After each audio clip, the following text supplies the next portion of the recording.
అయితే నేను ఎక్కడ బాధపడ్డానంటే రామోజీరావు గారికి ఇలా చేయడం ఎంత తప్పండి అని చెప్పేసి సిద్ధార్థ లోద్రా అంటే, రామోజీరావు గారు ఎన్ని చేశారు మనం అది కూడా ఆలోచించాలి. వీరయోధుడు యుద్ధంలో మరణిస్తే ఏమీ తప్పు కాదు. ఆయన వీరయోధుడు, ఆయన ఎంతోమందిని నరికాడు. నరకటే అన్ని సూసైడ్లు అయ్యో కూడా మనకు లెక్క కూడా తెలియదు. ఆయన అలాంటి యోధుడి మీదకి ఒక చిన్న బాణం ఏదో వేస్తే ఆ బాణం కూడా ఏదో అది గోలియత్ స్టోరీలో లాగా కేట్ల బారుచుకుని కొడుతుంటాడు ఒకడు కుర్రాడు. డేవిడ్ అండ్ గోలియత్ అని బైబిల్ కథలో ఉంటుంది. నేను ఏం మాట్లాడతాను, నేను మాడితే ఎంతమంది చూస్తారు? మీ ఈటీవీ ఎంతమంది చూస్తున్నారు, ఈనాడు ఎంతమంది చూస్తున్నారు? ఒక్కసారి 4 రోజులు ఈనాడు తీసి తిరగండి. మొత్తం అసలు వారిని వ్యతిరేకించిన వాళ్ళందరూ కూడా దేశద్రోహులు, గంజాయి అమ్మేస్తున్నారు, అన్నీ మొత్తం పక్కవాడిని చంపేస్తారు, ఆస్తులు ఆక్రమించేస్తారు, ఆడాళ్ళని రేప్ చేస్తారు, మొత్తం ఇవే కథలు. 4 రోజులు తీసి చూడండి. అలాంటి కథ లేకుండా ఒక రోజు ఉందేమో అని. ఎందుకంటే ఆయన ప్రత్యర్థి అంటే అలా కొడతాడు, అది ఆయనకు అలవాటు.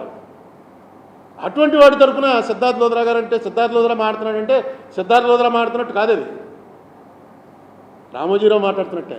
ఏమని చెప్తాడు? నాకు 87 ఏళ్ళండి, నాకు ఈ వయసులో ఏంటి నాకు ఈ హ్యూమిలియేషన్ నాకనే అంటాడు. ఎందుకంటే ఆయన రిప్రజెంట్ చేస్తూ మాట్లాడుతున్నాడు. సో ఆయన రామోజీరావు, నేను అదే అన్న, రామోజీరావు గారి పేరు చెప్తే మొత్తం రాష్ట్రం తెలుగు వాళ్ళందరూ భయపడుతుంటే నేను రామోజీరావు గారికి భయపడ్డానా ఏంటి? రామోజీరావు గారు నాకు భయపడతాడా? ఏం మాట్లాడుతున్నావు అన్నాను. అన్నదాన్ని మీరు మొత్తం వీడియోలో ఏం పెట్టేశారంటే అందరికీ రామోజీ అంటే భయం, రామోజీకి నేనంటే భయం అని. అదే దాని అర్థం. ఏం చేస్తాం? అది ఇప్పుడున్న సోషల్ మీడియాలో ఉన్న ట్రెండ్. దాని ఏమన్నా వీళ్ళందరూ ఎవడెవడు పెట్టాడో వాళ్ళందరూ పేర్లు రాసి వీళ్ళందరూ తప్పు చేశారండి. గ్యాగ్ ఆర్డర్ అడిగారు. అది గ్యాగ్ ఆర్డర్ అంటే నోరు మూసేయాలి. ఆ విషయం నేను ఎత్తకూడదు అనమాట.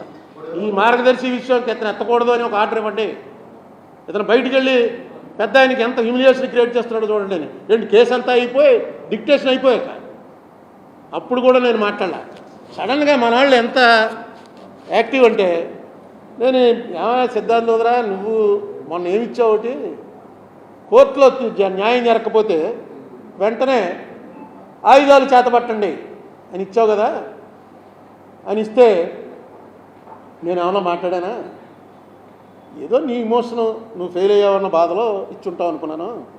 నువ్వు ఇప్పుడు నా గురించి ఇలా మాట్లాడడం కరెక్టా అంటే, జడ్జి గారితో నేను ఎప్పుడు అనలేదు అన్నాడు అతను. నేను ఎప్పుడు అనలేదు అలాగా అన్నాడు. అంటే జడ్జి గారు ఈ లోపల అది నేను మన వాళ్ళు యాక్టివ్నెస్ చెప్తున్నాను. ఇక్కడ ఉన్నాడో లేదో మనవాడు వెంటనే టక్కన పంపించాడు. పెట్టది కోర్టులో ఇంకా ఉన్నాను. ఇదిగో ఇలా సిద్ధార్థ లోద్రా tweet, when all has been tried yet justice is not in sight, it is then right to pick up the sword, it is then right to fight. ఆయనకి ఎప్పుడైతే చంద్రబాబు నాయుడు గారు జైల్లో ఉంటే ఈయన అప్పీల్ చేసి ఫెయిల్ అయ్యాడో వెంటనే ఒక ట్వీట్, ఈ ట్వీట్ కూడా ఎవరో జఫర్నామాలో గురు గోవింద్ సింగ్ ఔరంగజీబ్కి రాసినటువంటిది ఉంది. చూడండి, ఇందులో క్లియర్గా ఉంది. when all has been tried yet justice is not in sight, it is then right to pick up the sword, it is then right to fight. ఎన్ని గంటలకు వచ్చింది? 1:12:50 అంటే అక్కడ సరిగ్గా జరుగుతోంది అని సౌండ్ వచ్చింది. చూపించరా అని. ఇంతమంది ఉన్నారు నాకు సపోర్ట్ కాబట్టి కేసు నడపగలిగాను. సుప్రీంకోర్టు అవుతోంది లైవ్. ఆ లైవ్లో చూసి ఎవరో టక్ టక్ అని పెట్టేశాడు అంతే. అతను ఎప్పుడైతే డినై చేశాడో వెంటనే టక్ టక్ అని పెట్టాడు. అయితే రమేష్ వెంటనే దాన్ని, నేను ఇలా చూస్తుంటే రమేష్ చూశాడు, చూసి మాట్లాడకండి, ఇప్పుడు కోర్టు వారు దీన్ని డైవర్ట్ చేయడానికి ఇవన్నీ ప్రయోగాలు జరుగుతాయి, మీరేమొద్దు, కోర్టు వారు మిమ్మల్ని ఏమైనా అడిగితే చెప్పండి.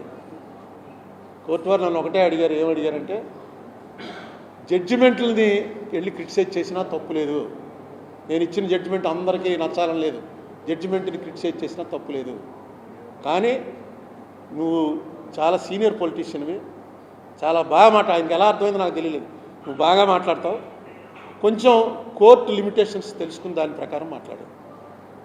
ఏదైనా పేపర్ ఇప్పుడు ఆంధ్రజ్యోతిలో రాశారు, చిన్నది రాస్తూ అందులో మాట్లాడద్దు అన్నారు అని రాశారు. ఆంధ్రజ్యోతి ఒక రిప్యూటెడ్ పేపర్ కాబట్టి అందులో రాసింది మనం పరిగణలోకి తీసుకోవాలి. అది తప్పని ఇప్పుడు ఆంధ్రజ్యోతి వాళ్ళు ఎవరున్నారో అది వాళ్ళు రేపు రాస్తారు, ఇలా చెప్పాడు. అది వాళ్ళకి అక్కడి నుంచి వచ్చిన రిపోర్టరు అభిమాని ఉండొచ్చు. ఇప్పుడు ఈ రామోజీరావు గారికి చాలామంది అభిమానులు ఉన్నారు. నేను ఆఫ్టర్ ఆల్ గారిని నాకే ఇంతమంది ఇలా వెంటనే పంపించేటువంటి ఫ్రెండ్స్ ఉంటే రామోజీరావు గారిది ఎంత సెటప్ ఎన్నేళ్ళ నుంచి అదే కదా నేను పడుతున్న బాధ. ఇదే ఇంకోటి చేస్తుంటే నేను ఇంత పట్టించుకోను. ఒక పెద్దవాడు ఇప్పుడు 3 సార్లు చెప్పాను ఇక్కడ, యద్యదాచరతి శ్రేష్టస్తత్త దేవేతరో జన సయత్ ప్రమాణం కురితే లోకస్తదనువర్తతే. ఒక ఉత్తమమైన ఉన్నతమైన స్థానంలో ఉన్నవాడు తప్పు చెప్పకూడదు, తప్పు చేయకూడదు. ఎందుకు చేయకూడదంటే వీడిని ఇమిటేట్ చేసేవాళ్ళు చాలామంది ఉంటారు. ఆయనే చేశాడండి, తప్పే ఉందండి, అంత పెద్దవాడే చేశాడండి అని. ఈయన రామోజీరావు గారు ఏంటి, రోజు లోకం ఎలా నడవాలో నిర్దేశించేటువంటి వ్యక్తి. ఎవరు పొద్దున్న తూర్పున ఆయన రేపు పడమటను ఉదయించిన సూర్యుడు అని చెప్పి టప్ అని చెప్పి హెడ్డింగ్ పెడితే 50% నమ్మే జనం ఉన్నారు. ఈనాడులో రాశారండి. ఈనాడులో రాసిన తర్వాత ఏదో ఎక్కడో ఉదయించుంటాడు, పడమట ఉదయించుంటాడు, లేకపోతే వాళ్ళు ఎందుకు రాస్తారండి? ఆ క్రెడిబిలిటీ సంపాదించుకున్నాడు ఆయన. ఆ క్రెడిబిలిటీ సంపాదించుకున్న వ్యక్తి దాన్ని మిస్యూజ్ చేస్తున్నప్పుడు మనం నిలబెట్టలేకపోతే ఆయన ఏవైతే మనకి చెప్పాడో వాటిని ఆచరించినట్టు లెక్క. ఆయన రోజు చెప్తూ ఉంటాడు, ఎక్కడైనా సరే తేడా ఉంటే ఎతికి పట్టుకోవాలి, కొట్టాలి, జనం ఎలా ఉండాలి, డెమోక్రసీలో ప్రజలు ఎలా ఉండాలి, అన్ని ఎత్తబోదలు ఆయనే చేస్తుంటాడు. దాని ప్రకారమే నడిచాను నేను. నేను ఎప్పుడైనా చెప్పిన రామోజీరావు గారు పారిపోతున్నాడు, రామోజీరావు గారికి రెడీగా పాస్పోర్ట్ వీసా పెట్టుకుని అందరికీ ఎగ్గొట్టి పారిపోతున్నాడు, లేదు రామోజీరావు గారు కట్టలేడు అని ఎప్పుడైనా చెప్పానా? చెప్తే అది ఏదైనా తీసి చూపించండి, క్షమాపణ కోరుతాను. అయ్యో ఇలా నేను చెప్పాను, ఎప్పుడు చెప్పాను, ఏ ఆవేశంలో చెప్పాను అని నేను చెప్పను. ఎందుకంటే నాకు అవసరం లేదు. ఇప్పుడైతే ఇంకా అసలు అవసరం లేదు. ఇప్పుడు నేను ఏ పార్టీలోనూ లేను, ఎలక్షన్లు పోటీ చేయను, ఏ పోస్ట్కి వెళ్ళను, ఖాళీగా ఏదో మీరు రాజమండ్రిలో ఇంతమంది ఫ్రెండ్స్ ఉన్నారు కాబట్టి ప్రెస్ మీట్లు. 10 ఏళ్ళు అయిపోయి ఎంపీ, 10 ఏళ్ల క్రితం ఎంపీలు ఎవడు గుర్తున్నాడు ఎవరికైనా? నేను గుర్తున్నానంటే మీ వల్లే. మీరు నాకు ఇంపార్టెన్స్ ఇస్తున్నారంటే రామోజీరావు వల్ల. అంతే. ఇందులో ఎవరికి తెలియదు, రామోజీరావు అనేటువంటి ఒక అత్యంత బలవంతుడైనటువంటి వ్యక్తితోటి ఒక సాధారణమైన అరుణ్ కుమార్ అన్నవాడు కలపడ్డాడు కాబట్టే అరుణ్ కుమార్ అన్న పేరు ఎవరికైనా నలుగురికి ఇంకా గుర్తుంటుంది. ఇది అందరికీ తెలుసుందే. రామోజీరావు గారు అన్నవాడు తప్పు చేయకూడదని నేను ఇప్పటికీ కోరుకుంటున్నాను. ఇది తప్పు చేయలేదు అతనని చెప్పాలనే కోరుకుంటున్నాను. ఎందుకంటే నెమ్మదిగా ప్రజలకి నమ్మకాలు పోతాయి. రోజు మంచి చెప్పేవాడు పరమ దుర్మార్గుడా, ఇది ఎక్కడ దారుణంరా బాబు అని. నేను రామోజీరావు గారిని శిక్షించాలని ఎప్పుడు చెప్పలే. దానికి 2 ఏళ్ళు జైలు శిక్ష ఉంది. నన్ను అడుగుతూ ఉంటారు, దీనికి ఏంటండి కేసుని? 2 ఏళ్ళు జైలు శిక్ష అంటే వెంటనే వాట్సాప్లో వచ్చేస్తుంటాయి, 2 ఏళ్ళు జైలు తప్పదు, రామోజీరావుకి తప్పదు అని. ఏం చేయను? బాలకృష్ణకి బట్టలు ఇప్పేసిన ఉండవల్లి, పక్కనే పవన్ కళ్యాణ్ పక్కపక్క అంటే నాకే ఆశ్చర్యం చూసాను. అసలు బాలకృష్ణ అసలు మేము ఎప్పుడు బాలకృష్ణ టాపిక్కే రాలేదు ఏంటిదని. అంతే పెట్టేస్తున్నారు. ఏవో మీకే తెలియాలి. అది ఆ స్ట్రైకింగ్ బట్టి దాన్ని వ్యూయర్షిప్ని బట్టి పేమెంట్ వస్తుంది యూట్యూబ్ నుంచి అని. వ్యూయర్షిప్ రావాలంటే నేను మాట్లాడినట్టు పెడితే రాదు కాబట్టి ఏదో తేడా ఎడిటింగ్ పెడితే వస్తుంది. ఇగో మానాడు పెట్టాడు ఒకసారి, పెడితే ఒక ఆయన నాకు శత్రువు అయిపోయి ఇప్పటికీ రోజు తిడుతూ ఉంటాడు. హెడ్డింగ్ వేరు, అసలు లోపల నేను ఏమన్నా ఆ మాట. ఆయన హెడ్డింగ్ వాళ్ళకి టైం ఉండదు, హెడ్డింగే చూసుకుంటారు. హెడ్డింగ్ చూసుకుని శత్రువు అయిపోయాడు అంతే. రోజు అతను వచ్చాడంటే మొట్టమొదటి అసలు ఈ ప్రపంచం ఇలా అన్యాయం అయిపోవడానికి కారణం ఏంటంటే అరుణ్ కుమార్ అంటాడు. సర్వనాశనం చేస్తాడు అరుణ్ కుమార్ ఈ దేశాన్ని అంటాడు.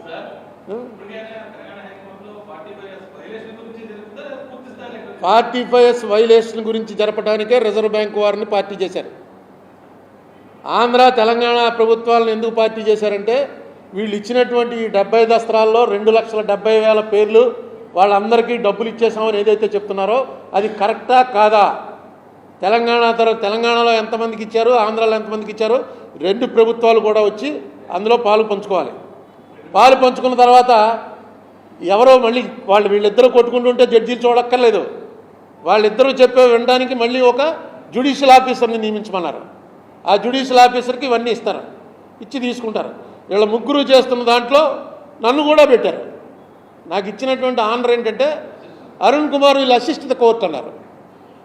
కోర్టుకి ఇతను అంటే డెఫినెట్గా నేను ఏం చేయగలను అని ఆలోచించాను. ఇదిగో అది depositors@gmail.comకి మీరు పంపించినట్టయితే అవన్నీ కరెక్ట్గా నాకు ఎలాగా పని లేదు, ఇప్పుడు ఏమీను ఈ ఎలక్షన్లో నా పాత్ర లేదు, మీరు పంపిస్తే అన్నీ జాగ్రత్తగా పెట్టి కోర్టు వారి ముందు పెడతాను. మీ అడ్రస్లు లేకపోయినా ఇందులో చాలామంది ఉప్పారం దొంగనా కూడా కానీ ఇలాంటి రకరకాలు పెడుతుంటారు. పెట్టండి, ఏం పర్వాలేదు, మీ ఓపిక, నాకేం నష్టం లేదు. మామూలుగా రోజు ఎవడో తిట్టకపోతే బాగుంటలేదు, అందుకని ఎవడెవడో తిడుతూ ఉండండి. అదే కోర్టు అడిగింది, ఎలా వాళ్ళకి రెమెడీ ఏంటి? నేను ఇందాక చెప్పాను కదా, నీకు 10,000 వచ్చింది, నీకు 14,000 రావాలి. కానీ ఈనాడు రామోజీరావుతో ఏం పడతావు, వచ్చింది లేరా బాబు 10,000 వచ్చింది అదే చాలని. అప్పుడు నువ్వు నాకు రాస్తావు, ఇదిగో పలానా డేట్ నాడు నాకు 10,000 ఇచ్చారు కానీ 2 ఏళ్ళు ఆలస్యంగా ఇచ్చారు, ఈ 2 ఏళ్ళు ఇంట్రెస్ట్ లెక్క కట్టి నాకు ఇప్పించండి. నువ్వు ఫిగర్ కూడా ఎక్కెలా నాకు ఎంత వస్తుంది అంత వస్తుందని. నీకు ఉన్నటువంటి డిపాజిట్ ఫారం మీద ఎంత డబ్బు అయితే నీకు ఇస్తామన్నారో అంత డబ్బు ఏ రోజు ఇచ్చారు, ఏ రోజు ఇస్తా అన్నారు అన్న డీటెయిల్స్ చాలు. ఆ ఇచ్చిన డేట్కి ఇస్తానన్న డేట్కి మధ్యన ఉన్న గ్యాప్కి వాళ్ళే చెప్పారు ఏమని, ఇంక్లూడింగ్ అక్యూర్డ్ ఇంట్రెస్ట్ పే చేసామని చెప్పారు. ఆ అక్యూర్డ్ ఇంట్రెస్ట్తో పే చేస్తే 54 కోట్లు అవ్వదు ఇంట్రెస్ట్, 540 కోట్లు 1540 కోట్లు అవుతుంది. అందుకని నాకు అప్పటి నుంచి అనుమానం ఉంది. ఇప్పుడు కోర్టు వారే డైరెక్ట్గా చెప్పారు కాబట్టి ఇప్పుడు మళ్ళీ కొత్తగా ఈ విషయం తీసుకొచ్చి దీని మీద మళ్ళీ సంవత్సరాలు ఏం నడుపుతామని ఇప్పుడు కోర్టు వారు అన్నీ మొత్తం దీనికి సంబంధించిన మొత్తం విచారణ ఈ కోర్టు సుప్రీంకోర్టు ఇచ్చిన జడ్జిమెంట్లో మొత్తం విచారణ జరుగుతుంది.